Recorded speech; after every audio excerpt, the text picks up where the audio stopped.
La haula wa la quwwata illa billahil aliyyil azim. Amma para alim ulama yang saya muliakan, terlebih khusus Kiai Haji Mursyad, seluruh pejabat-pejabat pemerintah setempat, dan ini Bapak Lurah saya yang hormati, hadirin dan hadirat sekalian yang berbahagia, wabil khusus kepada seluruh pengurus Yayasan Masjid Al-Ikhlas. Terlebih dahulu saya menyampaikan ucapan terima kasih atas segala aktivitasnya, atas segala kegiatannya dalam rangka menghidupkan agama yang kita cintai.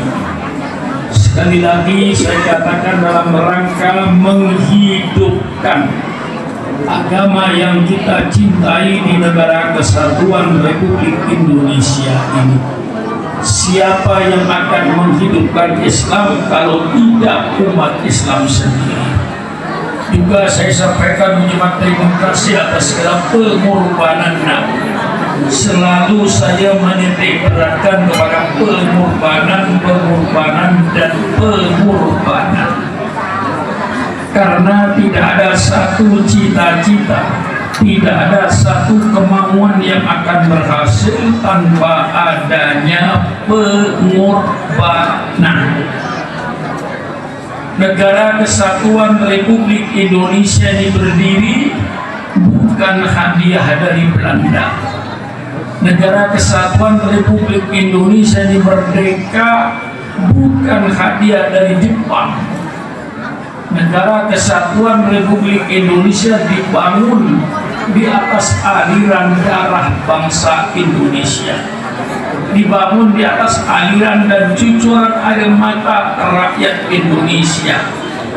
Berapa wanita yang jadi janda, berapa anak yang jadi yatim karena bapaknya gugur di medan perang melawan Belanda semenjak tahun 1825 sampai tahun 1945-48.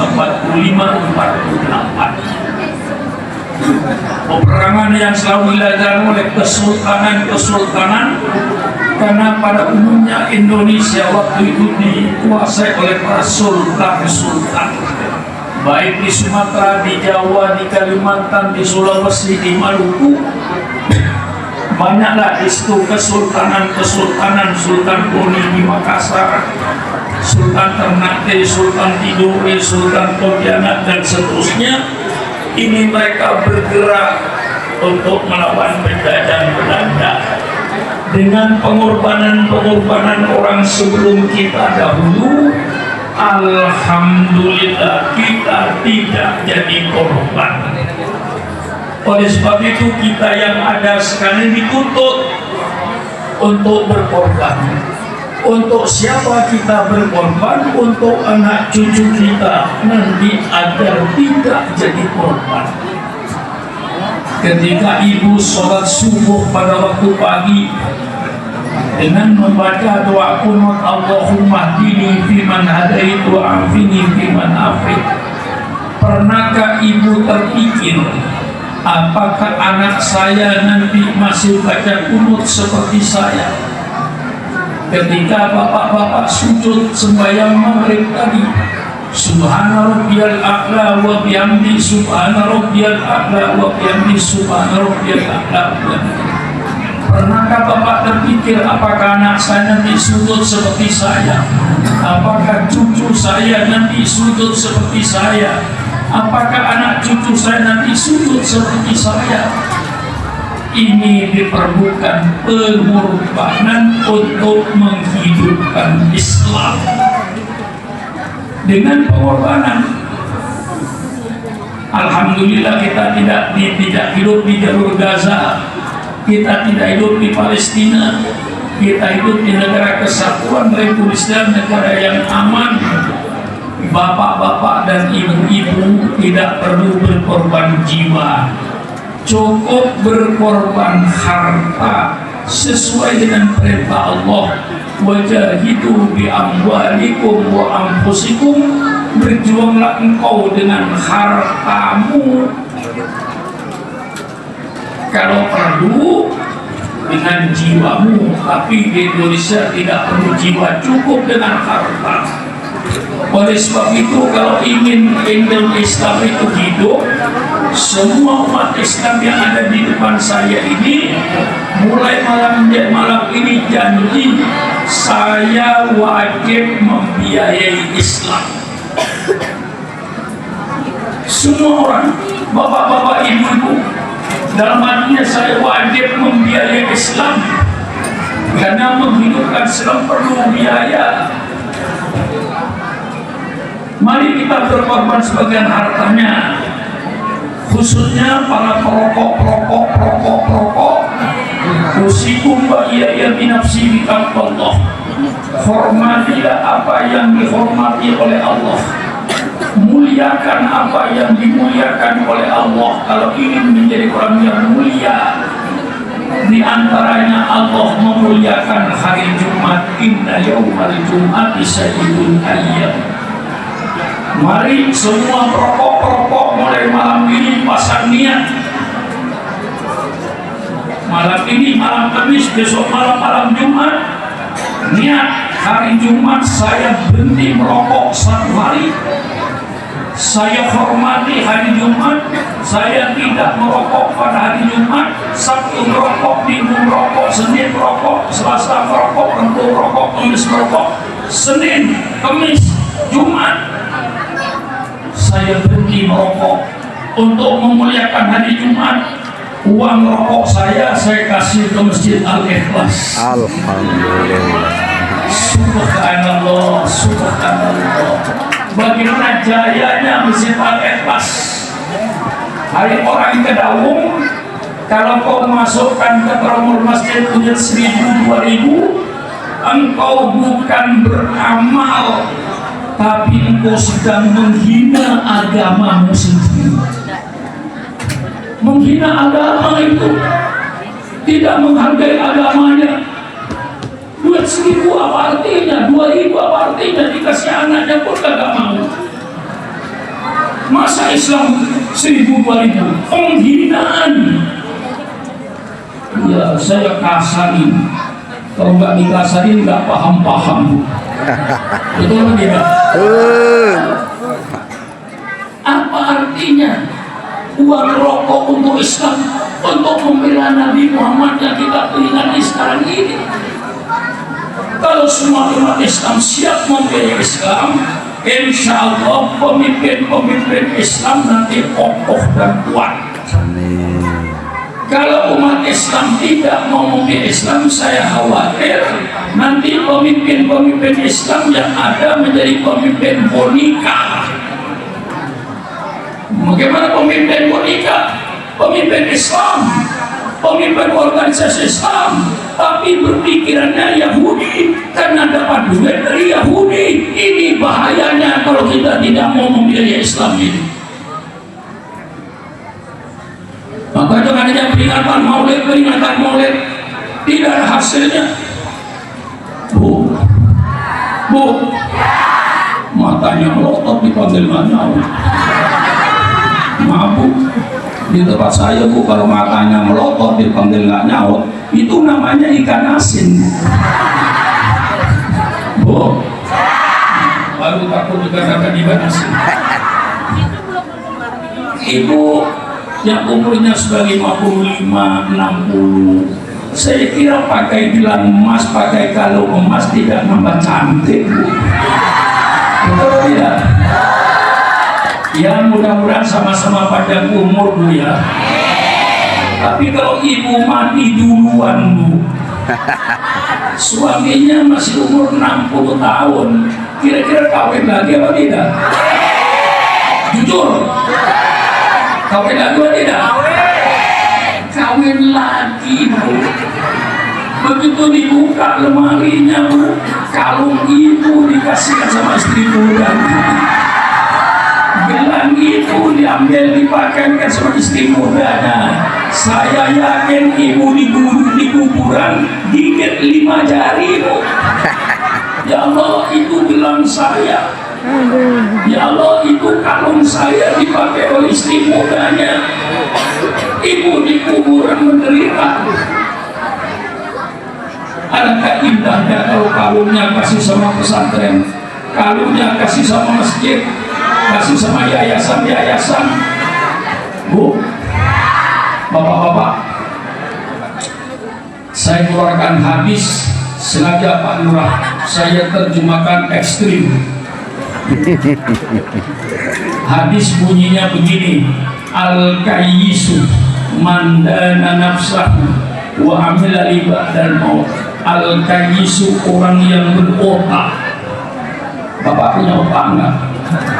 Punya otak enggak? Ibu punya otak enggak? Orang yang punya otak, kata Rasulullah, orang yang menggadaikan dirinya kepada Allah dan berbuat untuk nanti setelah mati. Orang yang berbuat hanya untuk hidup mewah, hanya untuk dirinya, itu orang yang tidak berotak. Orang yang berotak, orang yang berbuat untuk nanti setelah mati. Bu, kalau nanti saya mati bagaimana? Oh, sholat saya harus bagus, ibadat saya harus bagus, saya jalankan perintah Allah, saya jauhi larangan Allah, saya sedekah untuk anak yatim, saya sedekah fakir miskin. Itu nanti, Bu, yang akan menghibur ibu di kuburan pada saat suami tidak bantu menolong, anak tidak bantu menolong, hanya amal solehnya yang akan menolong. Maka ibu tiap hari belanja, betul Bu? Sisa belanja 1.000 takkan di kotak, ada sisa 2.000 takkan di kotak, ada sisa 5.000 takkan di kotak, sisa dari belanja. Jumat pagi dibuka, oh ada 30.000, alhamdulillah. 10.000 dititipkan sama suaminya, Pak tolong 10.000 masukkan di tromol masjid Pak, untuk nanti setelah saya di kuburan. Itu namanya ibu yang berotak. Paham? Keras, kasar, tapi mantap. Betul? Kasar, tapi mantap. Itu namanya ibu berotak. 10.000, oh nanti ada majlis taklim, saya biaya 10.000. Oh ada majlis zikir, masjidnya hidup, majlis taklimnya hidup, masjidnya hidup, karena ibu membiayai. Paham apa tidak? Punya otak apa tidak? Mari kasar-kasaran. Kalau nggak dikasari nggak paham-paham. Sedekahnya Bu, memperingati maulid kayak gini, tapi setelah maulid selesai, kira-kira Pak Lurah pidato saya ini berhasil nggak kira-kiranya? Insya Allah berhasil. Lihat Jumat lusa, ya. Kalau Jumat di Masjid Al-Ikhlas masih ada duit 1.000, 2.000, berarti Syukuran Makmun gagal. Tapi kalau nanti Jumat duit 5.000 ke atas, 5.000, 10.000, 20.000, berarti Syukuran Makmun berhasil, tidak sia-sia datang ke Kedaung. Betul apa tidak, Bu? Mari kita bertukar nanti setelah mati. Kita ini pasti mati kok. Siapa yang tidak mati? Usaha dulu tidak mati hebat. Sekarang ini dokter semua penyakit obatnya tahu. Mestinya setelah ilmu medis sekarang ini Pak Lurah tidak ada orang mati. Mengapa mati? Sakit perut ada obatnya, sakit jantung ada obatnya, sakit paru-paru ada obatnya, semuanya obatnya ada. Mestinya sekarang mati sudah tidak ada. Sampai ditulis dokter jaga 24 jam. Pertanyaannya, mengapa dokter jaga 24 jam? Supaya orang tidak mati. Betul atau tidak? Supaya dokter gak tidur 24 jam, supaya orang tidak mati.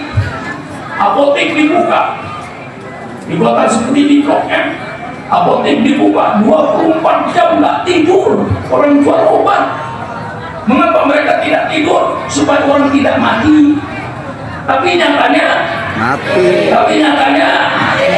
dokternya sendiri Lah ini bukan apa nanti kalau mati kita ini. Ini orang yang berotak. Jangan menjadi orang yang tidak berotak. Kalau saya mati nanti apa? Dan tidak perlu ibu bertanya kapan saya mati. Tidak perlu ibu bertanya kapan bapak kapan saya mati. Mati bisa datang sewaktu-waktu. Tanpa penyakit orang mati. Kadang-kadang kamu ke rumah tetangga mati. Dokternya sendiri lama-lama mati.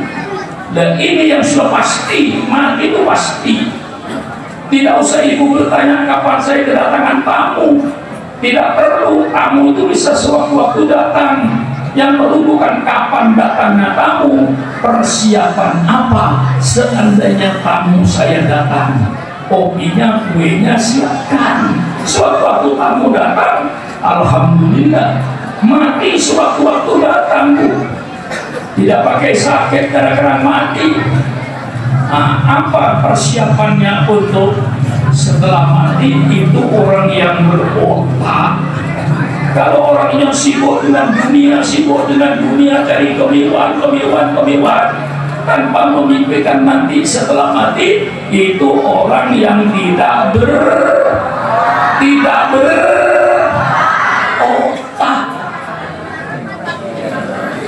Ya sebenarnya Al-Kayyisu orang yang bijaksana. Orang yang bijaksana mempersiapkan dirinya untuk nanti setelah mati. Tapi saya ubah orang yang berotak supaya lebih mantap. Nah kita kalau punya otak berarti itu kita mau peringatan Nabi sekarang. Alhamdulillah. Ini semuanya hanya untuk menunjukkan kecintaan kita pada Rasulullah. Siapa yang tidak cinta Rasulullah? Yang menyelamatkan kita dari api neraka? Apakah ada orang yang lebih berjasa daripada Rasulullah? Tentu tidak ada. Kita cintai Rasulullah. Insya Allah, mudah-mudahan kita semua termasuk dalam hadis almar'u ma'aman ahabba yaumal qiyamah. Manusia nanti akan bersama-sama dengan orang yang dia cintai di dunia. Nanti itu kawannya di akhirat. Cinta sama bajingan, bersama bajingan ke neraka. Cinta sama para ahli mabuk-mabukan, bersama mereka ke neraka. Orang yang ahli main perempuan, bersama mereka nanti ke neraka. Tapi orang yang mencintai orang yang baik-baik, apalagi cinta sama para ulama, cinta kepada orang yang soleh, cinta kepada Rasulullah SAW, insya Allah kita bersama-sama mereka nanti ke surga. Amin ya Rabbal. Amin ya Rabbal. Kita memberitahu Rasulullah. Siapa Rasulullah? Tadi sudah dibacakan ayat Qur'annya, maka Muhammadun aba ahadin min rijalikum walakin Rasulullah wa khataman nabiyyin. Nabi bukan hanya bapaknya seseorang, tapi dia adalah Rasul dan penutup para nabi-nabi yang terakhir. Nabi Muhammad tidak membawa agama baru. Agama yang dibawa oleh sama dengan nabi-nabi sebelumnya. Nabi tidak membawa agama baru. Agama Islam bukan agama baru. Ini kadang-kadang orang Islam kalau misalnya ditanya juga keliru. Siapa yang membangun Islam? Yang menjawab yang Ustaz Nabi Muhammad SAW. Keliru.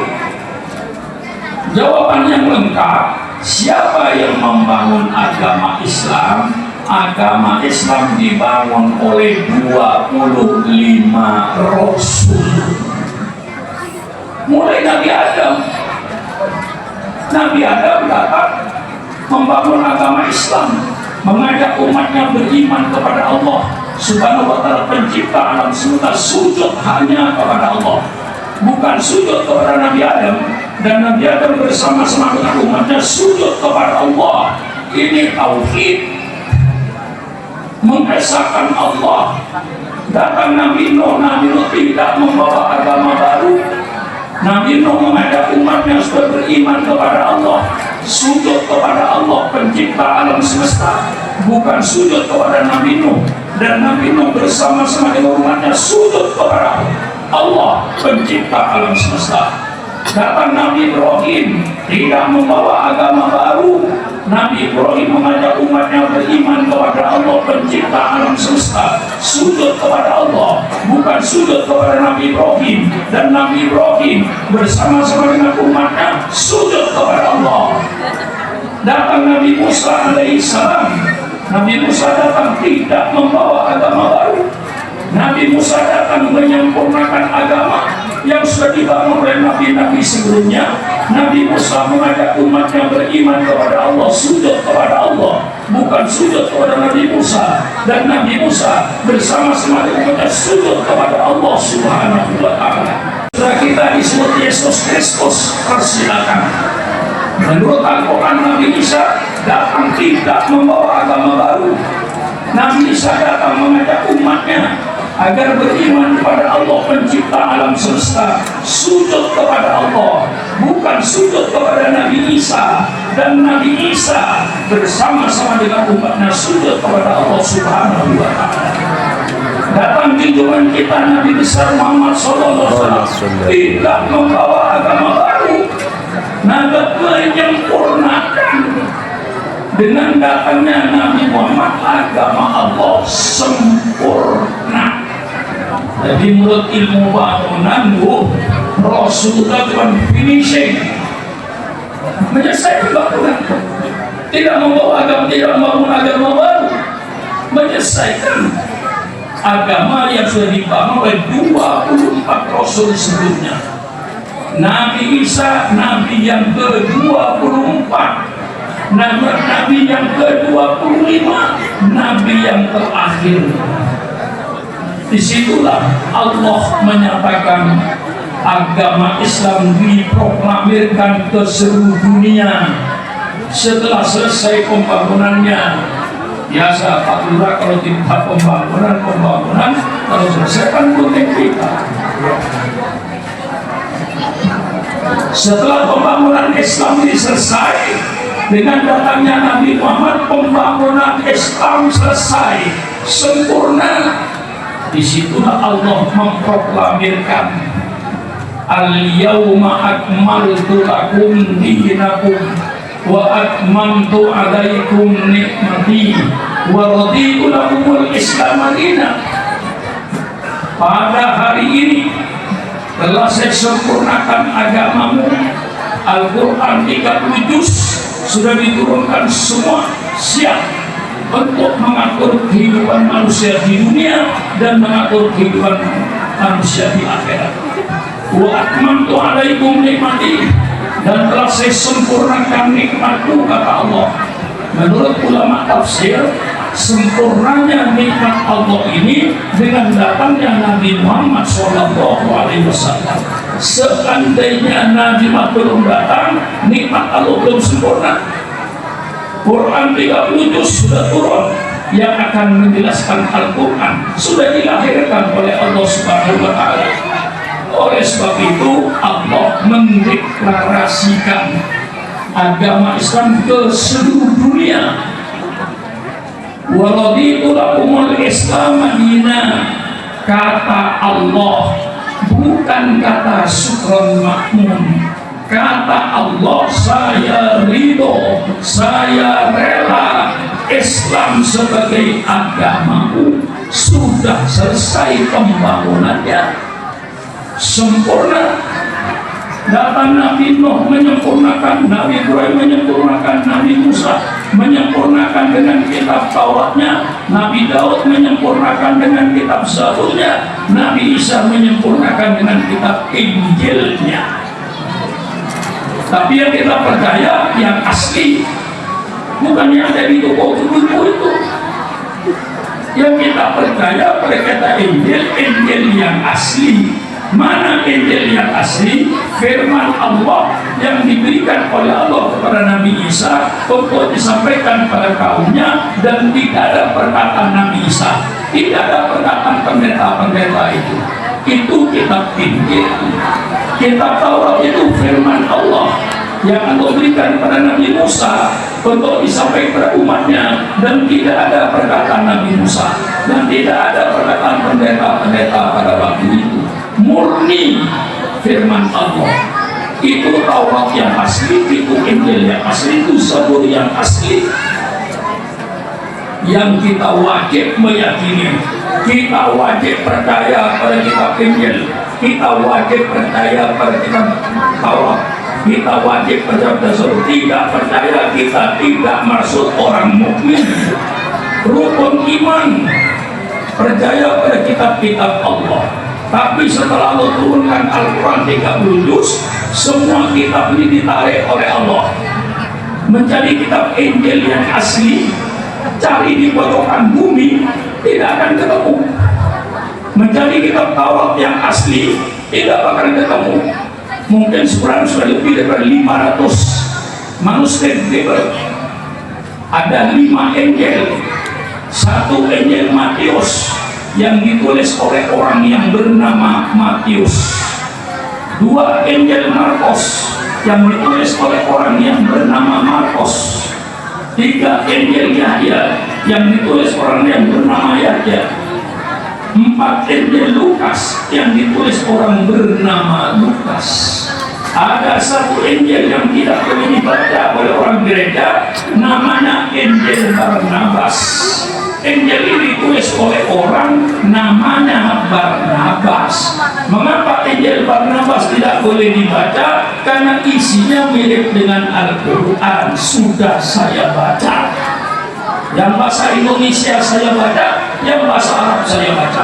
Saya punya Injil bahasa Indonesia, punya Injil saya, Injil Markus bahasa Arab, Injil Matius bahasa Arab, Injil Lukas bahasa Arab, Injil Barnabas bahasa Arab. Saya punya kelima-limanya. Maka Injil Barnabas tidak boleh dibaca. Nah, semua kitab ini dihapus oleh Allah, diangkat ke langit, diganti dengan kitab suci Al-Quran. Maka periode Rasulullah SAW 13 tahun di Mekah pada umumnya hanya menanamkan tauhid, menanamkan akidah, menanamkan keyakinan kepada orang-orang Arab. Baru setelah Rasulullah hijrah ke Madinah, disitulah banyak diturunkan syariat Islam.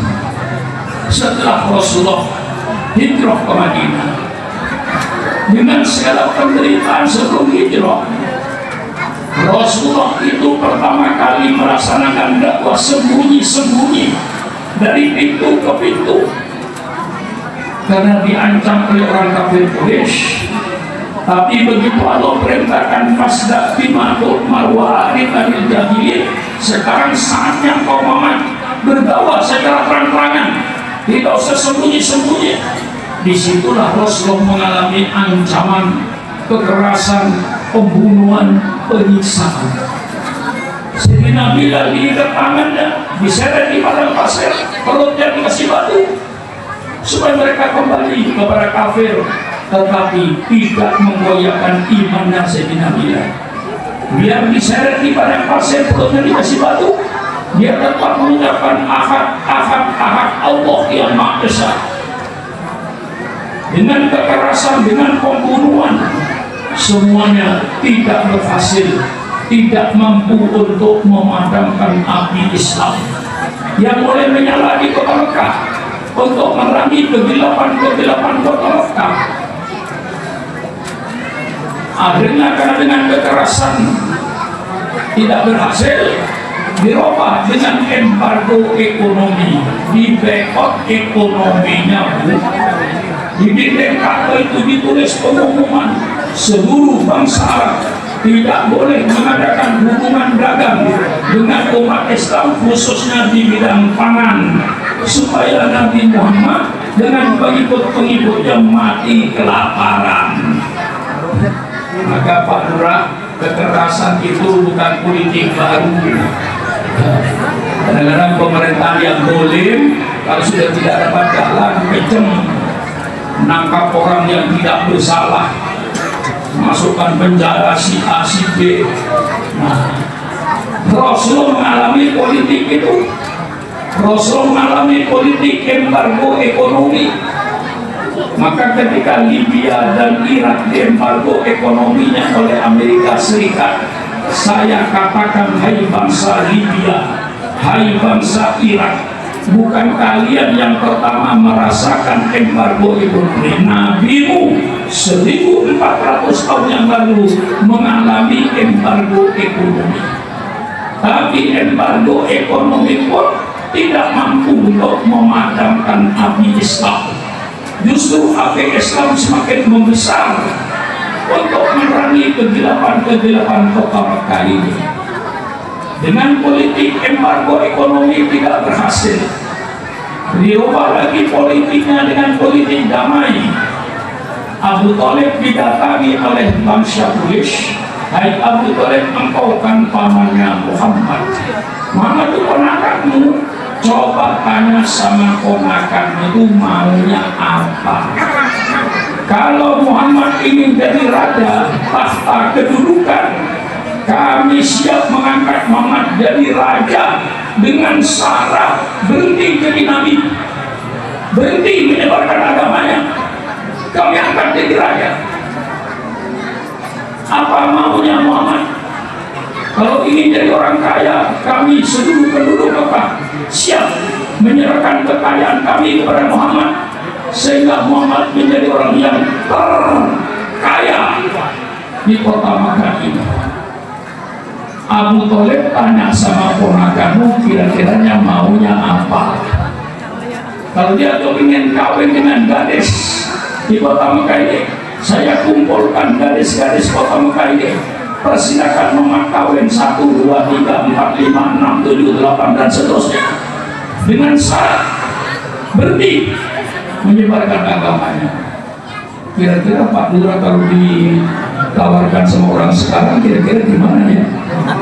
Hah? Ini bukan politik baru yang mana-mana politik, bukan politik baru, politik kuno. Kalau ingin kiai berhenti jadi kiai, gampang, kasih jabatan yang sibuk. Jangan yang tidak sibuk. Kalau Subran Mahmud ya kan Menteri Dalam Negeri malah bahaya. Kalau saya jadi Menteri Dalam Negeri, saya perintahkan semua gubernur dan semua bupati se-Indonesia yang beragama Islam wajib tahlilan malam Jumat. Kalau tidak, saya copot sebagai gubernur. Iya. Kalau saya jadi gubernur berbahaya. Kalau saya jadi gubernur, saya perintahkan semua bupati, semua camat, termasuk semua lurah wajib malam Jumat pada sholawat. Kalau tidak, saya copot kau sebagai lurah. Bahaya. Tapi kalau Subran Mahmud dikasih jabatan yang sibuk, berhenti jadi menteri, jadi kiai. Contoh misalnya, angkat Subran Mahmud jadi menteri luar negeri, baru berhenti jadi kiai. Karena di dunia ini ada 300 negara kurang lebih. Kalau saya berkunjung tiap hari, yang ada di Indonesia saya diundang oleh Masjid Al-Ikhlas pakai maulid, paspor ada di Tokyo. Ditanya lagi, ada di Prancis. Ditanya lagi, ada di Amerika. Saya keliling sedunia. Berhentilah Subran Mahmud jadi kiai. Kalau diangkat jadi menteri luar negeri, suruh keliling ya, di dunia ini. Jadi memberikan jabatan kepada kiai, memberi duit sama kiai, kiai dikasih duit 10 triliun, 10 miliar supaya mulutnya tertutup. Itu bukan politik baru, politik kuno 1400 tahun yang lalu. Itu money politik. Kadang-kadang kiai bisa dijebak. Maka tolong kiai, kalau diundang orang asing ke luar negeri 1 bulan, hati-hati. Kadang-kadang dijebak kiainya. Tokoh Islam dijebak. Sampai di Amerika, sampai di Eropa, kasih hotel yang paling bagus, kasih perempuan yang paling cantik di kamar itu, pasang CCTV-nya. Semua yang dikerjakan kiai dalam kamar dengan perempuan terekam semua. Pulang ke Indonesia, Kiai tutup mulutnya. Kalau tidak, ini rekaman saya sharekan se-Indonesia. Kira-kira gimana Kiai kalau sudah diginikan? Maka kadang-kadang ada kalau duduk Amerika pulang pikirannya berubah. Yang asalnya ahli sunnah wal jamaahnya kental, kadang-kadang mulai longgar. Nah ini hati-hati, ini bukan politik baru, politik kuno. Harta, wanita, tahta, politik kuno. Dan kekerasan, politik kuno. Ini yang dialami oleh nabimu. Sehingga nabimu itu berpengalaman politik cukup kenyang dengan politik. Segala macam politik dihadapi Rasulullah. Karena segala usaha itu gagal, akhirnya Abu Jahal mengadakan musyawarah. Dalam kitab tafsir Tabari dijelaskan iblis ikut hadir, ngikutin rapat. Kata Abu Jahal, Muhammad ini dengan kekerasan sudah, embargo ekonomi sudah, saya tawarkan tahta, harta, wanita sudah, tapi semuanya gagal. Lalu kata Abu Jahal, tangkap saja Muhammad, masukkan penjara, supaya tidak masuk desa keluar desa, tidak masuk kampung keluar kampung. Tangkap saja Muhammad, masukkan penjara. Iblis berkata, sia-sia kau menangkap Muhammad. Muhammad itu dari bangsa Quraisy, bangsa yang terhormat dan bangsa yang dihormati di tanah Arab ini. Kalau ada anggotanya yang dipenjara, mesti keluarga akan membela demi kehormatan bangsanya. Dia akan dikeluarkan dari penjara. Sia-sia kau menangkap Muhammad, tidak ada gunanya. Jadi yang namanya kriminalisasi itu bukan politik baru. Dulu saya punya kawan di Pondok di Cinangka ini, dari siapa yang ditangkap itu masuk penjara itu. Itu kriminalisasi, itu bukan politik baru. Nabi Yusuf karena kriminalisasi itu dituduh mau berzina dengan istrinya Fir'aun, padahal istrinya Fir'aun yang mau sama Nabi Yusuf di penjara. Asif apa itu ya? Saya lebih cinta sama penjara, kata Nabi Yusuf. Nabi Isa pun dikriminalisasi, dituduh oleh Raja Yahudi bahwa Nabi Isa akan berusaha agama Yahudi, agamanya Nabi Musa, dan akan berusaha Baitul Maqdis. Dengan tuduhan ini, maka Yesus Kristus dijatuhi hukuman mati di tiang salib. Subhanallah, kriminalisasi. Nabi Muhammad pun dikriminalisasi, cuman tidak jadi. Akhirnya kata Abu Jahal, kalau begitu baiknya Muhammad itu diusir saja ke luar negeri, supaya tidak ada di negeri Mekah, usir keluar. Iblis berkata, ini usul berbahaya. Kalau Muhammad diusir ke luar negeri, nantinya di luar negeri dia banyak pengikutnya, maka negara kami akan diserang dari luar. Berbahaya. Di penjara tidak ada gunanya, diusir ke luar negeri berbahaya. Akhirnya Allah katakan, bunuh saja Muhammad. Iblis berkata, ini yang benar, tidak ada jalan lain. Segala jalan sudah ditempuh, semuanya gagal, tinggal satu, membunuh Muhammad, baru urusan selesai. Malam itulah dikepung rumahnya Rasulullah SAW dengan pedang terhunus oleh juara-juara padang pasir. Perintah Abu Jahal, Muhammad keluar rumah, potong leher, jangan dikasih kesempatan berbicara. Dia lidahnya manis, langsung potong lehernya. Dijagalah Rasulullah itu. Malam gelap yang mencekam, semua padang terhunus, ratusan manusia yang mengelilingi rumahnya.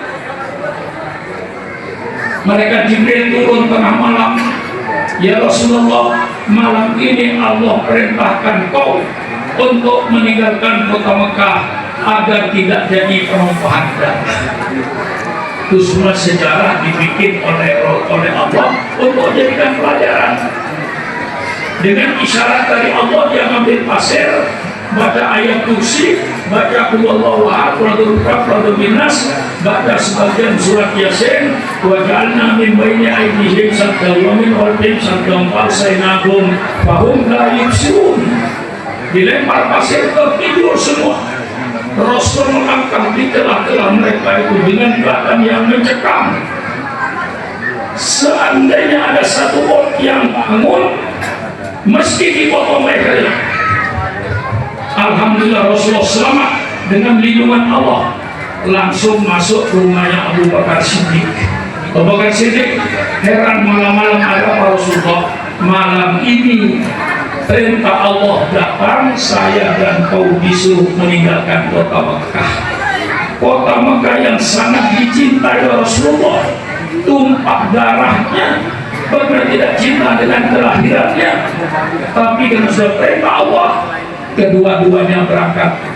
Sayyidina Abu Bakar tidak memikirkan rumahnya, tidak memikirkan hartanya, tidak memikirkan keluarganya, karena cinta sama Rasulullah dan mengikuti perintah Allah Subhanahu wa Ta'ala.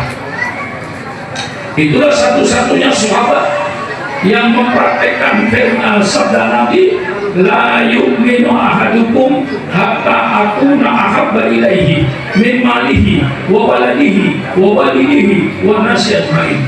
Tidak sempurna, sekali lagi, tidak sempurna iman seseorang sehingga aku, kata Rasulullah, lebih dicintai olehnya daripada hartanya, daripada anaknya, daripada bapaknya, dari seluruh manusia yang ada.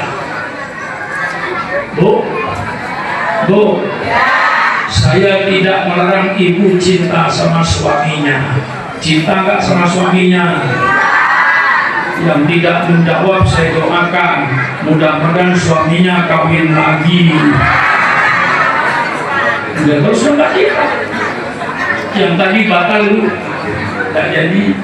Saya ulang sekali lagi. Kalau saya ulang sekali lagi tidak menjawab, saya doakan betul, mudah-mudahan suaminya kawin lagi. Bu, cinta nggak sama suaminya? Maaf Pak, jangan kawin lagi Pak. Masih setia semua itu, jangan nyakitin istrinya. Bapak-bapak, cinta nggak sama istrinya? Cinta sama istrinya. Ini yang tidak menjawab, Bu, barangkali di luar sudah punya cadar dan ada urusan. Saya tidak melarang bapak mencintai istrinya, saya tidak melarang ibu mencintai suaminya, saya tidak melarang bapak ibu mencintai hartanya, saya tidak melarang bapak ibu mencintai anaknya dan keluarganya. Tetapi yang diminta kecintaan kepada Rasulullah di atas segala kecintaan yang ada. Itu yang diminta, iman sempurna kalau kecintaannya kepada Rasulullah di atas segala kecintaan yang ada. Kecintaan yang ada tidak dilarang, tapi tanya kecintaan di atas daripada kecintaan yang ada. Ini hanya dipraktekkan oleh Abu Bakar. Mereka berdua tengah malam yang mencekam, yang menakutkan, subhanallah, berjalan berdua ini menuju Jabal Thur. Sampai di kaki Jabal Thur, dia istirahat di Gua Thur. Abu Bakar, kita istirahat dulu di sini, sudah 5 kilo, 6 kilo kita jalan kaki. Istirahatlah Rasulullah di situ. Pagi, Abu Jahal langsung tanya, mana kepalanya Muhammad? Dijawab, belum keluar. Tidak mungkin Muhammad tidak keluar. Sebelum subuh mesti keluar. Didobrak pintunya, Rasul tidak ada. Yang ada Sayyidina Ali karramallahu wajhahu. Hai Ali, mana Muhammad? Saya tidak tahu, saya tidur. Akhirnya Abu Jahal mengadakan sayembara.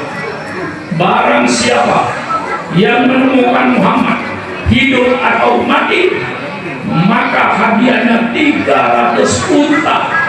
Kalau di Kedawung ini sama dengan 900 kerbau. Satu unta sama dengan 3 kerbau harganya.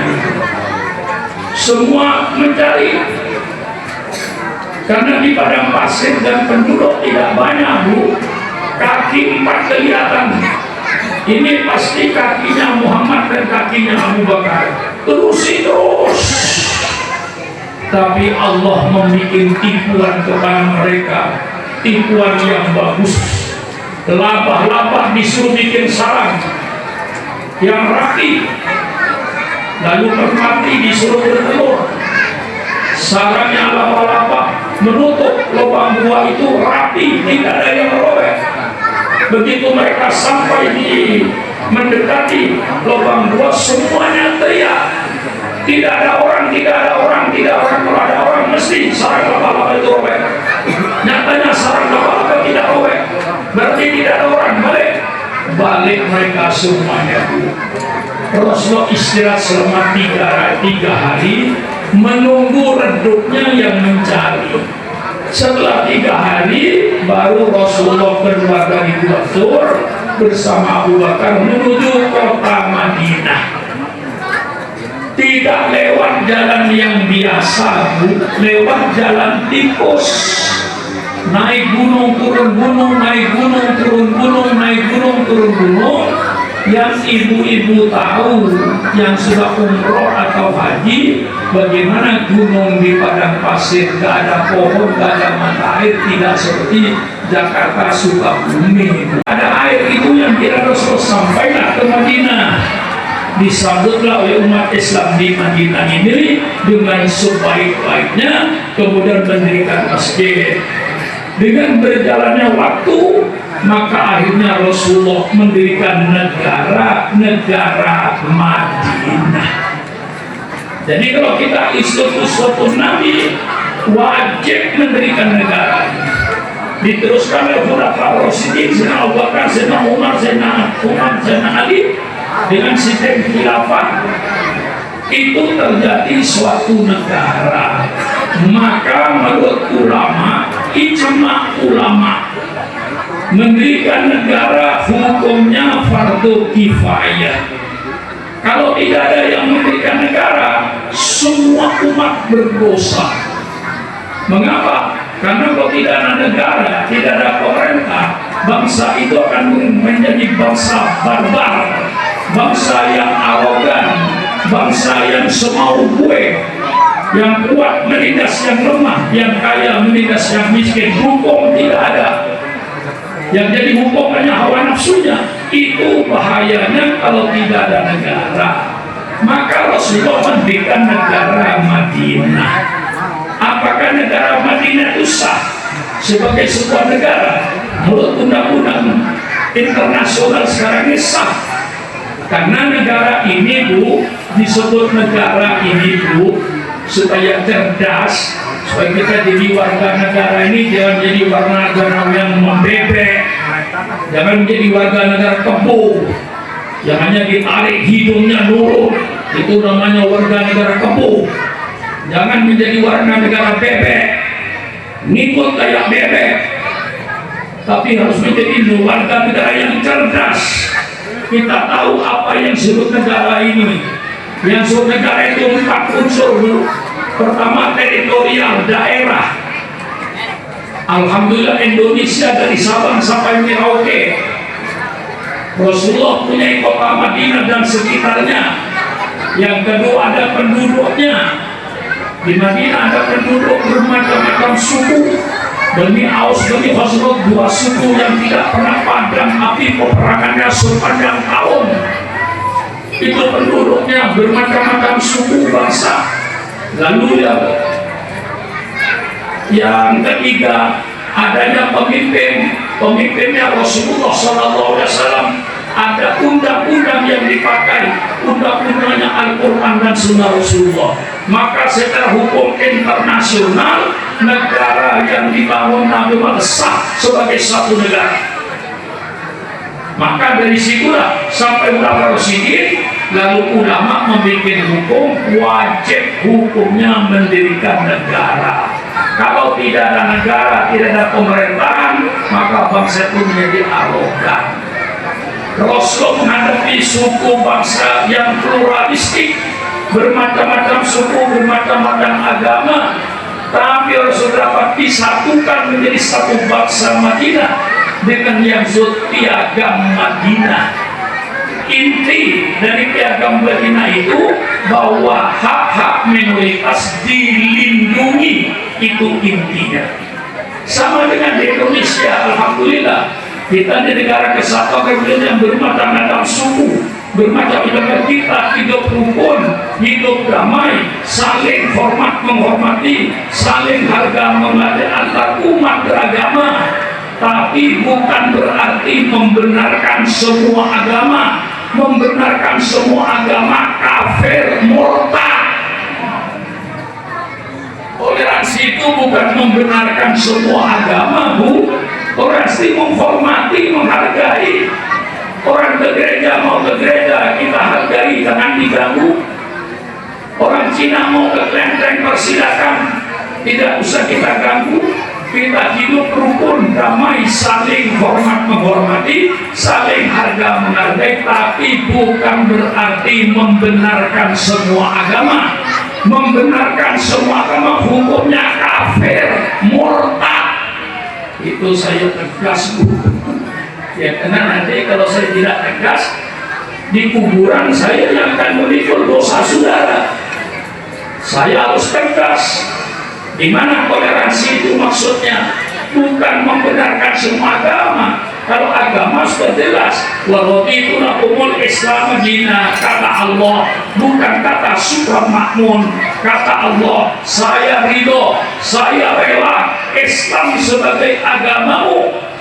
Inna dina indallahil Islam. Sesuatu agama yang diridhoi oleh Allah hanya agama, hanya agama, hanya agama.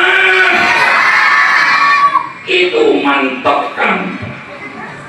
Tapi kita hidup rukun dengan umat lain, Bu. Jangan mengganggu mereka, kita hormati mereka, tapi bukan berarti membenarkan. Nah, maka Rasulullah benar-benar agama Islam datang untuk merubah satu peradaban manusia dalam rumah tangga, peradaban manusia dalam ekonomi, peradaban manusia dalam politik, semuanya diatur oleh Islam. Karena Islam diturunkan adalah untuk mengatur bagaimana manusia hidup di dunia, bagaimana nanti manusia hidup di akhirat. Itulah Al-Quran. Sehingga perubahan-perubahan ini sudah diadakan. Perubahan peradaban rumah tangga, peradaban berekonomi, kemudian bagaimana cara cari duit, supaya yang lewatkan gorokan ibu bukan rezeki yang haram, diatur oleh Islam. Dan diatur oleh Islam bagaimana peradaban politik. Ini yang kiai-kiai jarang berani untuk menjelaskan, takut ditangkap. Kita cuma menyampaikan, bukan untuk memaksakan. Tuhan enggak, Pak Lurah.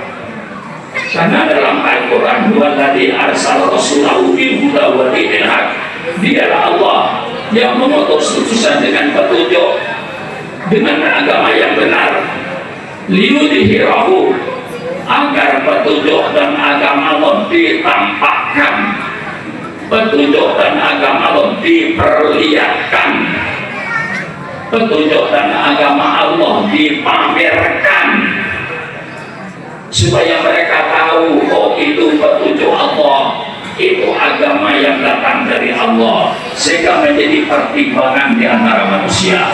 La ikraha fiddin, tidak ada paksaan dalam agama, karena sudah jelas mana agama yang petunjuk, mana agama yang sesat. Itu sudah jelas, kalau sudah lagi ada paksaan. Supramakmun malam ini cuma ingin memperlihatkan peradaban politik di dalam Islam. Rasul tidak mendirikan negara, Rasul tidak menamakan kerajaan Madinah, Rasul tidak menamakan kesultanan Madinah, Rasul tidak menyatakan khilafah Madinah, Rasul tidak menyatakan Republik Madinah. Tidak ada nama.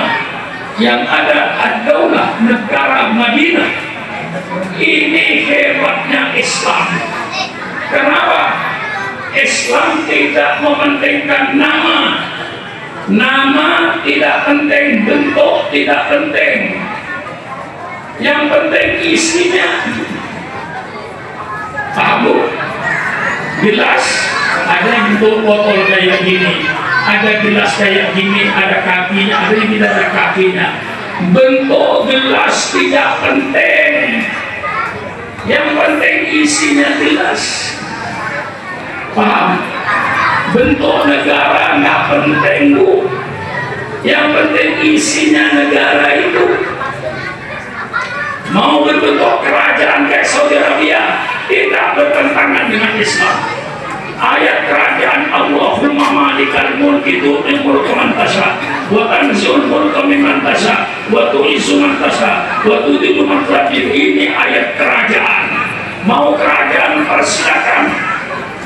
Mau kesultanan kayak Brunei, kayak Malaysia, persilakan.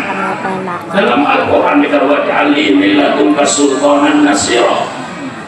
Mau berbentuk khilafah kayak Khulafaur Rasyidin, Sayyidina Abu Bakar, Umar, Utsman, Ali, persilakan.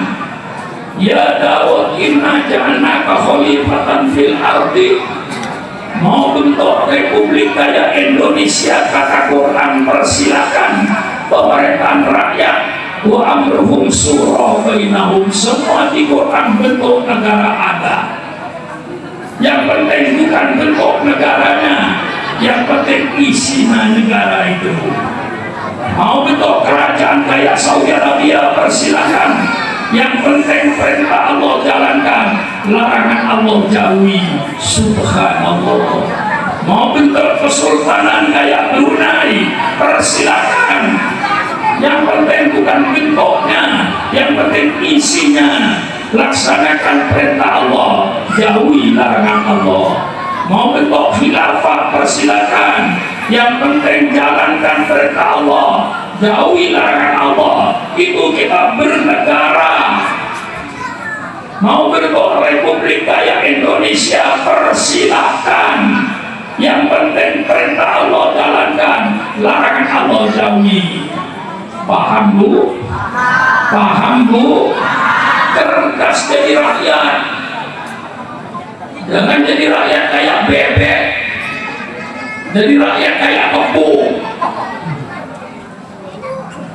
Ditarik hidungnya ke barat, ke timur, tapi kita menjadi warga negara yang cerdas, warga negara yang pintar. Ini saya ajak umat Islam bernegara, negara yang pintar. Bentuk negara persilakan. Mau kerajaan persilakan, kata Allah. Mau republik persilakan, mau kesultanan persilakan, mau khilafah persilakan. Karena yang namanya raja, yang namanya sultan, yang namanya khalifah, yang namanya presiden, itu seluruhnya kepala negara. Hanya karena bentuk negaranya saya beda. Bentuk negara tidak penting, yang penting isinya negara ini. Bentuk jelas tidak penting. Mau bulat kayak, mau panjang kayak, mau berkaki kayak ini, tidak ada urusan. Yang penting isinya. Gelas itu susu isinya, bukan air comberan.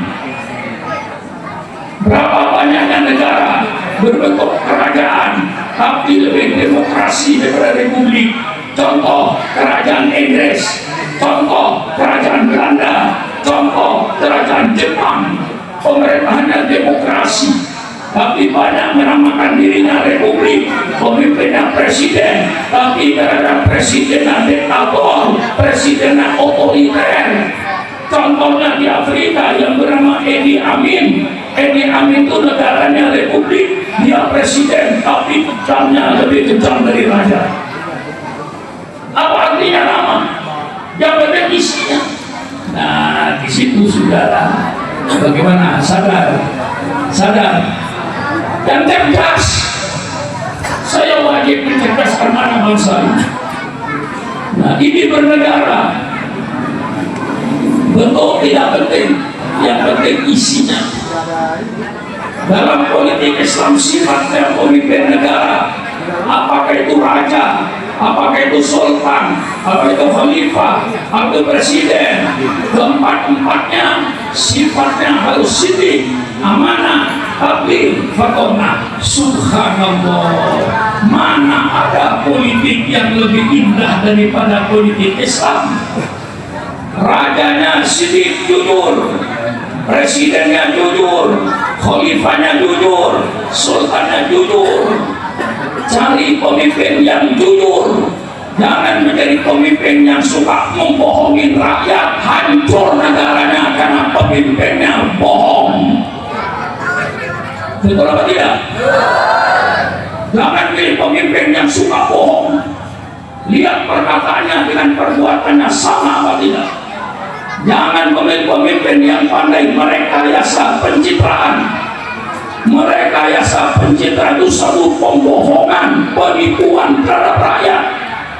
Hai pemimpin-pemimpin bangsa, engkau tidak perlu mengadakan pencitraan. Pencitraan akan datang dengan sendirinya tergantung pada perbuatanmu terhadap rakyatmu. Jangan merekayasa pencitraan, berpura-pura sederhana, padahal serakah tamak.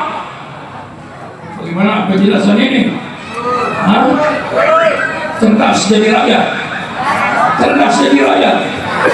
Saya tidak ingin umat Islam di Indonesia jadi bebek, tapi menjadi warga negara yang cerdas, yang mengerti pada persoalan.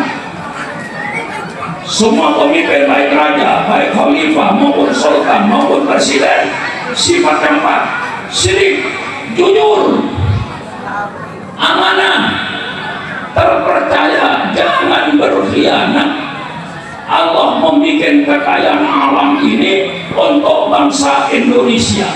Allah bikinkan nikel, Allah bikinkan emas, Allah bikinkan batu bara, Allah bikinkan minyak, Allah bikinkan timah. Semua kekayaan alam ini oleh Allah dipersiapkan untuk bangsa Indonesia. Hai pemimpin-pemimpin bangsa, jangan kau menjual kekayaan negara kepada orang asing, kemudian hanya yang menikmati pejabat-pejabat yang terkait bersama-sama orang asing yang menikmati kekayaan negara ini. Bagaimana? Bagaimana Bu?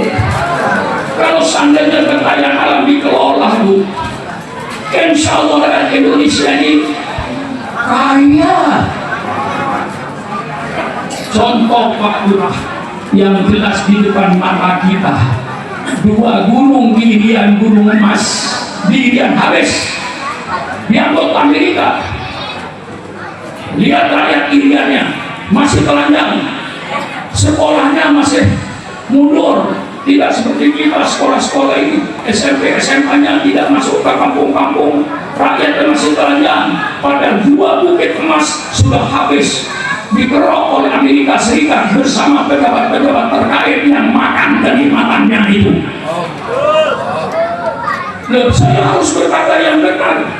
Kalau sudah kiai tidak benar, siapa yang mau tahu benar?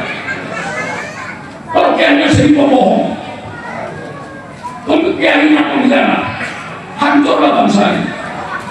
Nah, ini sifat pemimpin, sifat amanah, tapi pemimpin harus transparan, menyampaikan apa adanya.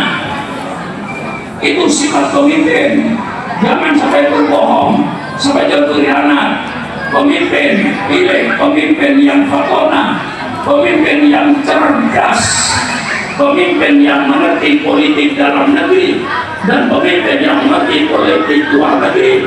Jangan mencari pemimpin yang plonga-plongo. Ganti persoalan, pilih pemimpin yang cerdas. Kita doakan, mudah-mudahan Pak Lurah kita termasuk yang punya 4 sifat: sidik, amanah, tauhid, fatonah. Ini pemimpin yang diinginkan di dalam Islam.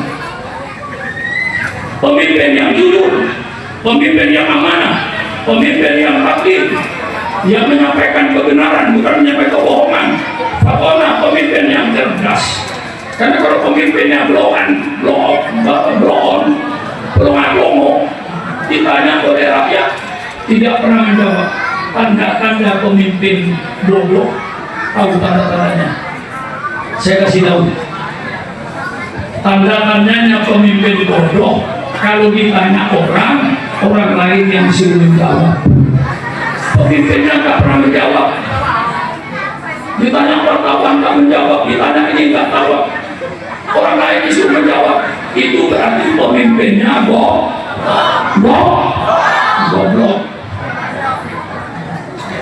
Saya kecil-kecilan ini pemimpin pondok pesantren. Kalau saya tanya siapapun yang tanya, saya jawab langsung. Bagaimana Pak Sukron? Kurikulum pondok pesantren di tempatnya Pak Sukron. Jangan tanya saya, tanya kepala sekolah, karena saya goblok. Ditanya lagi, bagaimana soal dapur Pak Kiai di terowongan? Jangan tanya saya, tanya kepala dapur, karena saya goblok. Ditanya lagi Sukron Makmur, bagaimana keamanan di pondok ini? Jangan tanya saya, tanya sama Hansiku Pandit. Itu tanda-tanda pemimpin goblok. Kalau ditanya orang lain yang disuruh menjawab, itu tandanya goblok. Cari pemimpin yang cerdas. Sekarang profesor doktor banyak, tapi sulit Indonesia profesor doktor jadi pemimpin ini, karena selama sistem pemilu tidak dirubah. Di Indonesia hanya orang kaya yang bisa jadi pemimpin. Profesor doktor nggak bisa jadi pemimpin, dia cuma dosen. Maka sudah saya sejak awal 7 tahun yang lalu saya dengan Pak Jokowi sudah bilang, robah sistem pemilu ini. Kalau sistem pemilu tidak dirubah, di Indonesia hanya 2 pemimpin, 1 pemimpin koruptor, 2 pemimpin boneka. Saya contohkan depan dia, seandainya Sukron Makmur mau jadi bupati di Bogor, minimal 30 M. 30 M Pak Lurah untuk jadi bupati. Sedangkan gaji bupati tahu saudara, paling gede 50 juta. Gaji aslinya cuma 8 juta, cuma dibikin undangan macam-macam. Kayak DPR pusat itu, DPR pusat itu gaji pokoknya 15 juta. Tahu ibu, 15 juta gaji pokoknya, tapi tunjangannya terimanya lebih 100 juta. Ini keadaan yang ada. Maka saya bilang sama Pak Jokowi 7 tahun yang lalu, kalau Pak 8 tahun yang lalu, merubah sistem pemilu. Kalau tidak, Indonesia cuma ada pemimpin koruptor, kalau enggak pemimpin boneka. Saya contohkan dengan dia saya sendiri. Seandainya saya Pak Jokowi mau jadi presiden Bupati Bogor, saya keluar biaya 30 miliar. Gaji saya 5 tahun baru 3 miliar Bu. 50 juta 1 bulan kalau tidak dimakan simpen baru 3 miliar, modalnya 30 miliar. Begitu saya jadi bupati, paling tidak saya pikir balik modal. Betul atau tidak? Betul atau tidak? Kemana balik modalnya? Gajinya seperti 50 juta. Kalau tidak merapok BKN, ayo terang-terangan aja. Saya bodoh. Yang gak usah curiga sama saya. Pak Suruh pidato itu maunya apa? Gak ada. Mau jadi anggota DPR ketuaan, mau jadi bupati ketuaan, mau jadi presiden ketuaan. Tahu nggak umur saya berapa? Tidak orangnya masih gagal atau tidak? Yang jawab masih gagal, masih muda, berarti kau naksir sah. Itu namanya perempuan mata keranjang. Lah iya, saya ini sudah tua Bu. Sudah umur 87 Hijriah, 87 sudah mau 90 sebentar lagi.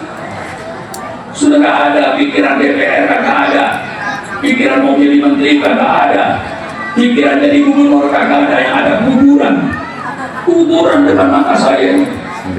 Saya jangan sampai mati meninggalkan kejahatan kepada umat saya. Saya meninggal, saya akan meninggalkan kebaikan. Segala kezaliman saya bongkar, kebenaran yang akan saya ungkapkan. Dan sejak dulu tabiat saya seperti itu. Kalau saya dimodalin oleh orang luar, saya nggak punya duit. Kata oligarki sudah pakai, jangan khawatir, ini duit saya bantu. 5 orang ini bantu saya, tarik ke kami. Ini Pak Kiai 10M. Ketika saya jadi gubernur, kira-kira saudara yang bantu itu datang ke kantor saya nggak kira-kira? Dia datang ke kantor saya nggak kira-kira? Datang satu-satu. Pak Kiai tolong tanah itu bebasin Pak Kiai. Tentu apa saudara, saya mau bikin perumahan. Satu datang, rumah bebaskan tanah itu Pak Kiai. Gusur rakyat itu, kasih saya surat kuasanya. Saya bebasin tanah itu. Untuk apa saudara? Saya bikin hotel dan mau bikin pabrik, mau bikin macam-macam. Kira-kira Super Makmum belain rakyat atau belain 5 orang ini? Ayo jujur. Super Makmum tidak bela rakyat, Bu. Yang dibela 5 orang ini, Bu. Inilah pemimpin boneka di Indonesia. Dan di Indonesia pemimpin boneka itu insya Allah banyak. Yang tidak boneka banyak, yang boneka banyak. Terang-terangan saya, banyak pemimpin boneka ini yang diatur oleh orang kaya. Maka di Indonesia kalau undang-undang tidak dirubah Pak Lurah, profesor doktor yang pikirannya bagus gak bisa memimpin Indonesia. Mengapa? Gak punya duit. Dia cuma dosen. Biar otaknya bagus Pak Lurah, sulit jadi pemimpin di Indonesia ini karena nggak punya duit. Mau jadi anggota DPR sekian miliar, mau jadi bupati sekian miliar, mau jadi gubernur sekian miliar. Bagaimana profesor doktor mau jadi pemimpin di Indonesia? Dan disinilah yang harus dirubah. Nah, Rasulullah dalam memimpin negara ini, yang penting sifatnya pemimpinnya, baik raja maupun sultan maupun khalifah maupun presiden, sama sifatnya. Rajanya Siddiq Amanah Tabligh Wakana, kemudian siapa? Presidennya Siddiq Amanah Tabligh Wakana, kemudian sultannya Siddiq Amanah Tabligh Wakana, kemudian khalifahnya Siddiq Amanah Tabligh Wakana. Alangkah indahnya kalau kita punya pemimpin Siddiq, pemimpin Wakana, pemimpin tabligh, pemimpin yang cerdas, yang Wakana. Alangkah indahnya kita ini. Inilah kepemimpinan di dalam Islam, Siddiq, amanah, tabligh, Wakana. Subhanallah, subhanallah. Bentuk negara tidak penting. Apa tujuan kita bernegara? Rakyat supaya cerdas, bukan bebek, bukan kebo, tapi warga negara yang mengerti. Warga negara yang mengerti apa tujuan bernegara. Imam Ghazali menyatakan 2 tujuan bernegara. Pertama, siyasatuddin, menjaga agama. Pemerintah wajib menjaga agama. Jangan sampai agama pecah belah, jangan sampai agama melemah, jangan sampai agama rusak. Rusaknya agama, rusaknya akhlaknya bangsa. Kuatnya agama, kuatnya akhlak bangsanya. Maka pemerintah wajib menjaga agama ini supaya kuat. Yang Islam kuat, yang Kristen persilakan kuat, semua agama kuat. Kalau agamanya kuat, akhlaknya insya Allah akan bagus. Hancurnya agama, hancurnya akhlak bangsa, persilakan. Kecuali kalau kita sudah jadi binatang, itu lain lagi. Nah, di sini letaknya supaya negara menjaga agama. Jangan baca kalau ada agama mau dipecah belah, pemerintah turun. Jangan membiarkan agama itu pecah belah. Nanti akan hancur. Hancurnya agama akan hancur akhlaknya bangsa ini. Nah, di sini pertama kali alhamdulillah kita hidup dalam negara Republik Indonesia yang berdasarkan Pancasila.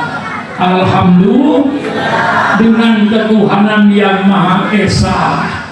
Dengan ketuhanan yang Maha Esa, maka wajib pemerintah Republik Indonesia menjaga agama yang ada di Indonesia ini.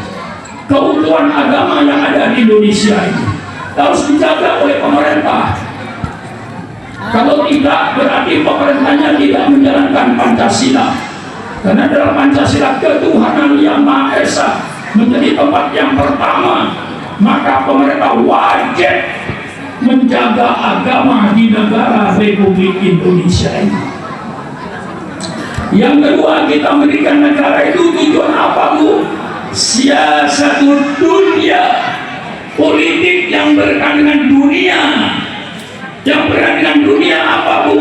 Pangan, sandang, pakaian, apalagi papan, aman.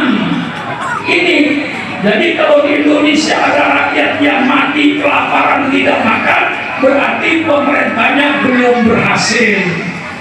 Gampang menilainya itu. Kalau di Indonesia masih ada orang yang tidak punya rumah, masih tidur di bawah jembatan, itu berarti pemerintahnya belum berhasil. Papan ada, pangan ada, sandang ada, tapi dari kampung ke kampung, dari desa ke desa, jam 1 malam tidak berani naik motor. Mengapa? Takut dibegal. Berarti negara tidak aman, pemerintah belum berhasil. Kapan berhasilnya pemerintah? Pangan cukup, sandang cukup, rumah ada, hidup damai, hidup tenang, tidak ada ketakutan. Mau jam 1 malam naik sepeda motor ke desa lain, tidak ada masalah, aman, tentram. Itu namanya pemerintah berhasil. Masya Allah. Maka di dalam Al-Quran digambarkan negara yang berhasil itu disebut baldatun thayyibatun wa rabbun ghafur. Bupati bicara baldatun thayyibatun wa rabbun ghafur. Wali kota berbicara baldatun thayyibatun wa rabbun ghafur. Gubernur berbicara baldatun thayyibatun wa rabbun ghafur. Menteri DPR, Presiden berbicara baldatun thayyibatun wa rabbun. Dari mana kata-kata? Dari Quran. Baldatun thayyibatun wa rabbun itu di Quran. Kemudian Quran memberikan petunjuk bagaimana supaya negara ini menjadi negara adil, makmur, damai, aman, tentram, tenang. Dalam politik Islam ada 4 pilar. Maka saya perhati kepada Islam karena saya mengerti ajaran Islam. Untuk menuju negara adil dan makmur, Quran memberikan petunjuk, Bu. Quran memberikan petunjuk. Negara ini, baik itu raja maupun khalifah maupun sultan maupun presiden, dikasih petunjuk oleh Allah. Hai pemimpin-pemimpin negara, wasawirhum fil amri, bermusyawarahlah engkau dalam segala urusan. Nabi Muhammad yang Nabi, Nabi Muhammad yang Rasul, dapat wahyu langsung dari Allah, tapi ternyata oleh Allah disuruh musyawarah. Apalagi yang bukan Nabi, apalagi yang bukan Rasul. Jangan ada keputusan pribadi, keputusan raja pribadi, keputusan sultan pribadi, keputusan khalifah pribadi, keputusan presiden pribadi. Jangan ada keputusan pribadi, karena kalau dikasih peluang keputusan pribadi, lama-lama akan menuju pada otoriter dan menuju diktator. Itu gara-gara ada kebijaksanaan pribadi. Hilangkan itu. Keputusan raja musyawarah, keputusan sultan musyawarah, keputusan khalifah musyawarah, keputusan presiden musyawarah. Tidak ada keputusan pribadi. Keputusan pribadi akan menuju kepada negara otoriter dan diktator. terbukti di dunia ini. Habis-habisan saya pidato malam ini. Memang tiap malam habis-habisan saya pidato. Untuk menyelamatkan bangsa, secipta negara. Kita doakan Pak Prabowo ini mudah-mudahan menjadi pemimpin yang benar-benar menjadi harapan bangsa. Siti amanat amin. Amin. Kalau setiap sholat kita doakan Pak Prabowo untuk menjadi pemimpin yang tegas dalam memberantas korupsi, tidak pandang bulu. Ini musyawarah menjadi dasar negara, Bu. Biar raja musyawarah, jangankan raja, nabi disuruh musyawarah, sultan musyawarah, khalifah musyawarah, presiden musyawarah. Ini pilar pertama. Pilar yang kedua bukan surah makmun, Quran. Pilar yang pertama Quran, pilar yang kedua Quran. Apa kata Quran? Innallaha ya'murukum an tu'addul amanati ila ahliha. Allah menyuruh berikan jabatan, berikan kekuasaan ini kepada ahlinya. Jangan sembarangan mengangkat aparat pemerintah. Usikum wa iyaya binafsi kitabullah. Jangan sembarangan mengangkat ketua RT, jangan sembarangan mengangkat ketua RW, jangan sembarangan mengangkat lurah atau kepala desa, jangan sembarangan mengangkat camat, jangan sembarangan mengangkat wali kota, jangan sembarangan mengangkat bupati, jangan sembarangan mengangkat gubernur, jangan sembarangan mengangkat presiden, jangan sembarangan mengangkat menteri, jangan sembarangan mengangkat DPR dan pejabat-pejabat tinggi negara. Berikanlah jabatan ini kepada ahlinya, bukan sembarangan kasih jabatan. Jangan karena balas jasa dijadikan menteri, bukan karena senang dijadikan menteri. Inilah yang menghancurkan negara. Bagaimana ngajinya? Sampai Rasulullah dalam hadis politiknya Pak Lurah menyatakan, idza duyi'atil amanatu fantadisa. Kalau amanah kepercayaan sudah hilang di suatu negara, rakyat tidak percaya sama pemimpinnya, pemimpinnya tidak percaya sama rakyatnya, pejabat dengan pejabat saling curiga mencurigai. Kalau ini terjadi, tunggulah hancurnya negara ini. Kemudian Rasulullah ditanya, wa kaifa idu'atu ya Rasulullah, bagaimana hilangnya amanah? Kok amanah kepercayaan bisa hilang Rasulullah? Rasulullah jawab dengan hadis politik, idza usidal amru ila ghairi ahli fantadisa. Apabila perkara ini diserahkan pada orang yang bukan ahlinya, tunggulah hancurnya negara itu.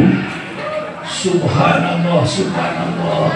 Saya bongkar politik Islam ini, saya baca buku-buku politik Islam yang dulu zaman Belanda tidak boleh dibaca, sekarang saya baca. Zaman Belanda dulu tidak boleh masuk. Al-Ahkam As-Sultaniyah Imam Mawardi tidak boleh masuk. Al-Ahkam As-Sultaniyah hukum tata negara menurut Imam Abu Ya'la dari Madzhab Hambali tidak boleh masuk. Fiqh Siyasah dari Ibnu Taimiyah tidak boleh masuk. Fiqh Daulah tidak boleh masuk. Yang boleh masuk hanya kitab fikih saja. Selain itu tidak boleh masuk ke Indonesia. Sekarang sedang zaman merdeka, saya cari semua kitab-kitab itu. Ternyata politik Islam yang paling indah di dunia ini. Ayo adakan seminar. Saya siap untuk membawa Al-Quran ini. Ini dari Al-Quran menjadi mengangkat pejabat harus ahlinya. Yang ketiga, untuk mencapai dulbaldatun thayyibatun rabbun ghafur, apa kata Quran? Wa idza hakamtum bainan nas an tahkumu bil adli. Kalau kau menetapkan hukum di antara manusia, tetapkan hukum yang adil. Jangan tebang pilih. Malah Al-Quran memperingatkan, la yajrimannakum sana'an qaumin ala alla ta'dilu i'dilu wa a'udzu bittaqwa. Janganlah kalian karena benci pada satu golongan, karena kalian benci sama satu kelompok, kemudian kau berbuat adil, berbuat tidak adil, berbuat biar tidak ada salahnya ditangkap, masukkan penjara, dicari-cari kesalahannya. Itu pemerintahan yang golem, harus adil, jangan tebang pilih. Dan yang meletakkan manusia di depan hukum sama bukan profesor-profesor ahli hukum dari Amerika, bukan profesor-profesor ahli hukum dari Eropa, bukan profesor-profesor ahli hukum dari Asia, tapi yang pertama kali meletakkan manusia di depan hukum sama, junjungan kita lebih besar Muhammad Sallallahu Alaihi Wasallam. Persilakan lihat kitab Riyadhus Shalihin, ketika seorang wanita dari golongan Al-Mahzumiyah, golongan Al-Mahzumiyah, golongan bangsawan, golongan orang besar, nyolong. Tokoh-tokoh Quraisy kebingungan, masa anak-anak gede mau dipotong tangannya. Diutuslah Usama bin Zaid menghadap kepada Rasulullah Sallallahu Alaihi Wasallam, sampaikan bahwa yang nyolong ini anaknya orang gede.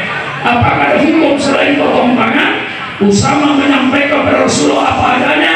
Rasulullah mendengar perkataan Usama, langsung Rasulullah berdiri, ya Usama, qad halaka man kana qablakum, sudah hancur bangsa-bangsa sebelum kalian dahulu. Mudah-mudahan pidato saya malam ini didengar oleh Mahkamah Agung. Mudah-mudahan pidato saya malam ini didengar oleh Kejaksaan Agung. Mudah-mudahan pidato saya malam ini didengar oleh Bapak Kapolri. Mudah-mudahan sampai kepada beliau-beliau itu. Apa sebabnya negara itu hancur? Rasulullah menyatakan kita sarqofim as-sarifu tarakuhu. Kalau yang nolong orang gede, mereka biarkan, bahkan dilindungi, disembunyikan. Sampai sekarang masih ada. Wa idza sarqofim ad-dhaif wa aqamul had. Kalau yang nolong maling ayam, semuanya teriak tegakkan hukum, tegakkan hukum, tegakkan untuk maling ayam, untuk koruptor disembunyikan, dilindungi. Alhamdulillah, sekarang Pak Prabowo mulai ada tanda-tanda untuk menuju kepada keadilan. Kita doakan, bahkan kita belum sudah disalahkan, belum 1 tahun kok. Kita doakan mudah-mudahan Pak Prabowo tegas. Siapapun yang rampok, biar menteri, biar siapapun saja, biar presiden, kalau merampok tetap masuk penjara. Depan hukum semuanya sama, adil. Ini dalam Islam. Kalau ingin berdatun yang terakhir dalam Islam ini, kalau ingin negara ini negara adil, makmur, subur, makmur, aman, tentram, yang terakhir, pilar yang terakhir, Quran. Ini semuanya dasarnya Quran, bukan dasar pemikiran kiai, dasar Quran. Al-Quran menyatakan alladzina imakkanahum fil ardi aqamus shalah wa atuz zakah wa amaru bil ma'ruf wa nahu 'anil munkar. Orang-orang yang oleh Allah dikasih tempat, orang-orang yang oleh Allah dikasih kedudukan, orang-orang yang Allah dikasih jabatan, hendaknya amar ma'ruf nahi munkar. Ketua RT-nya amar ma'ruf nahi munkar, ketua RW-nya amar ma'ruf nahi munkar, lurahnya amar ma'ruf nahi munkar, camatnya amar ma'ruf nahi munkar, wali kotanya amar ma'ruf nahi munkar, bupatinya amar ma'ruf nahi munkar, gubernurnya amar ma'ruf nahi munkar, presidennya amar ma'ruf nahi munkar, para menteri, DPR, semua pejabat-pejabat tinggi negara amar ma'ruf nahi munkar. Insyaallah terwujud baldatun thayyibatun warahmatuh. Bagaimana akan terwujud negara adil makmur kalau pejabat pemerintahnya ikut menjual narkoba? Bagaimana negara akan menjadi negara adil makmur kalau di antara pejabatnya ada yang membuat penjudian, ada yang membuat minum-minuman keras, ada yang menjadi backingnya pelacuran? Hancur negara ini. Bagaimana? Ini sebagian politik Islam, Bu. Saya sampaikan, mau dipakai oleh pemerintah, alhamdulillah Bu. Pemerintah tidak mau pakai pun saya tidak nyesel Bu, karena kewajiban saya cuma menyampaikan inilah ajaran Islam. Mau dipakai persilakan, tidak mau dipakai persilakan. Sukarno pun cuma menyampaikan sebagai kewajiban saya, liyudhirahu ala dini kullih. Ini ayatnya. Saya wajib memperlihatkan ajaran Islam, tapi saya tidak punya hak untuk memaksakan. Saya cuma ini ajaran Islam, ini kepemimpinan dalam Islam, ini negara dalam Islam. Dan kalau ingin menjadi betul-betul negara yang adil, makmur, damai, ini pilar-pilar yang harus dijalankan. Ada 4 pilar. Nah, ini saya cuma menyampaikan kepada bangsa Indonesia. Bangsa Indonesia mau pakai, alhamdulillah. Tidak mau pakai pun saya bebas. Sudah menyampaikan, sudah saya tawarkan. Ini telur kampung, mau beli enggak? Mau beli bersilakan, tidak boleh, saya makan sendiri. Misalnya, jadi tidak ada pemaksaan, tidak ada pidato saya ini mau bikin makan, mau makan, tidak. Saya cuma berkewajiban menyampaikan inilah politik Islam. Tolong carikan politik yang lebih bagus dari Islam. Sampai sistem pemilihan pemimpin, ada contohnya dalam Al-Quran, dalam Sunnah Rasulullah. Inilah barangkali yang saya sampaikan ke segala kesempatan maulid ini. Ya, bicara politik panjang Bu, bicara nanti sumber-sumber ekonominya negara. Saya bicara secara Al-Quran, sudah Nabi. Bagaimana kata Nabi sumber negara ini? Supaya tidak nolong, supaya tidak rampok, supaya tidak dolim, tidak memeras rakyat. Cuman saya menghimbau, tolong kepada pemerintah yang ada sekarang ini, tolong, kalau pikiran Belanda dulu sebagai penjajah, Belanda pikirannya gini Bu, Belanda pikirannya begini, apa yang saya ambil dari rakyat, karena itu penjajah. Betul? Saya minta pada pemerintah sekarang ini, sampai Bapak Presidennya, supaya berpikiran tidak seperti Belanda. Berpikiran pemerintah sekarang, apa yang saya berikan kepada rakyat, bukan apa yang saya ambil dari rakyat. Paham Bu? Paham Bu? Apa yang saya berikan kepada rakyat, insya Allah dengan timahnya, dengan besinya, dengan nikelnya Bu, dengan bahan-bahan lainnya Bu, termasuk emasnya Bu, timahnya Bu, kalau ini dikelola semuanya, insya Allah pemerintah ini yang saya berikan kepada rakyat.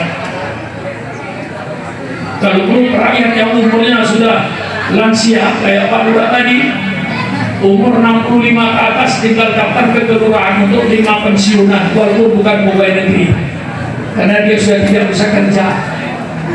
Kayak di Brunei Bu, dulu entah sekarang, di Brunei dulu orang kalau umur 60 tahun ke atas tidak daftar ke pemerintah untuk terima gaji tiap bulan. Kenapa? Lansia sudah tidak mungkin kerja, jadi harus makan. Kalau masih muda-muda kayak gini ya, sudah makan sendiri Pak Lurah. Nah kalau sudah 60, tapi kalau di Indonesia 60 juga masih sehat. Taruhlah masukkan lansia yang dibantu pemerintah itu, kalau umurnya 75 ke atas, itu dibantu oleh pemerintah untuk makannya 1 bulan. Itu dulu di Brunei seperti itu. Dulu 60 tahun sudah mulai dibantu oleh pemerintahnya, bukan pegawai negeri, lansia. Nah ini kapan di Indonesia kayak seperti itu? Nanti bapak-bapak yang umurnya sudah 75 ke atas masih hidup, dapat bantuan tiap bulan. Biasanya uang sekarang misalnya katakanlah 2,5 juta atau 3 juta gitu lah, cukup untuk makan misalnya. Jadi jangan berpikir apa yang saya ambil dari rakyat, tapi berpikir apa yang saya berikan kepada rakyat. Paham Bu? Nah itu itu mestinya saya kira cukup sekian saya memperlihatkan ajaran Rasulullah ini kepada bangsa Indonesia. Saya tidak punya hak untuk memaksakan, saya punya hak menyampaikan. Wa ma alaina illal balagul mubin.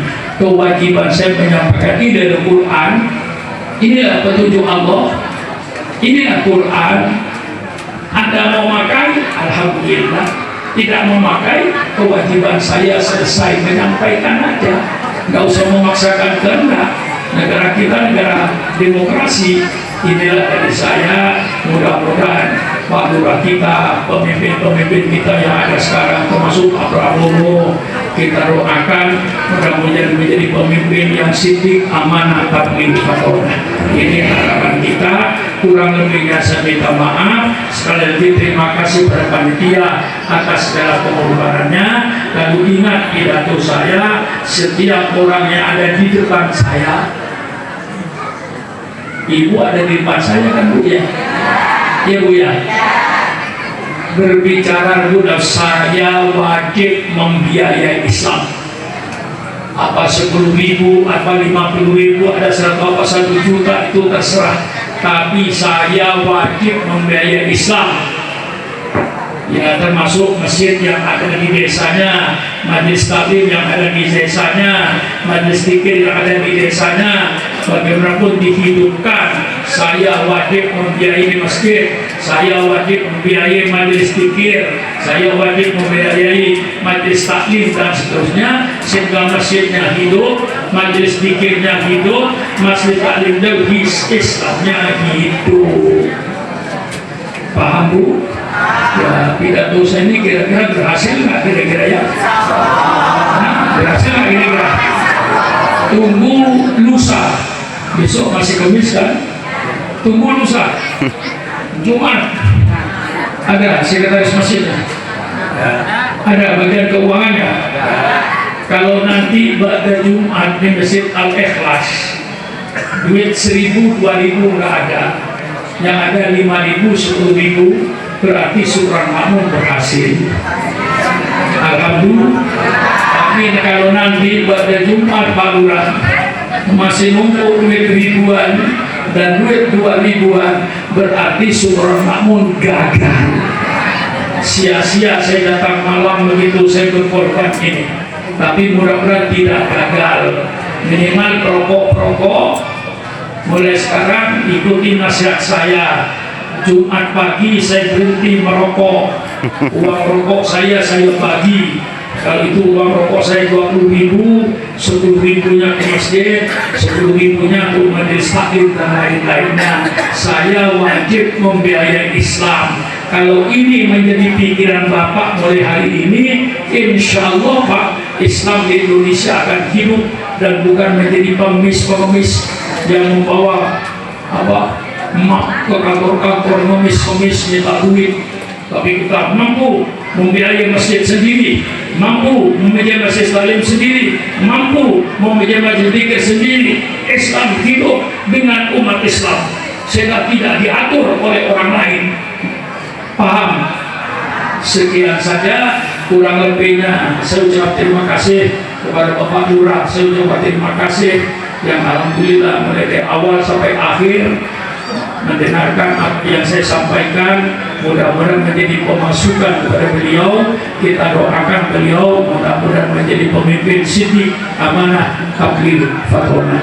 Sekian, kurang lebihnya saya minta maaf. Wallahu muwaffiq ila aqwamit thoriq. Wassalamualaikum warahmatullahi wabarakatuh.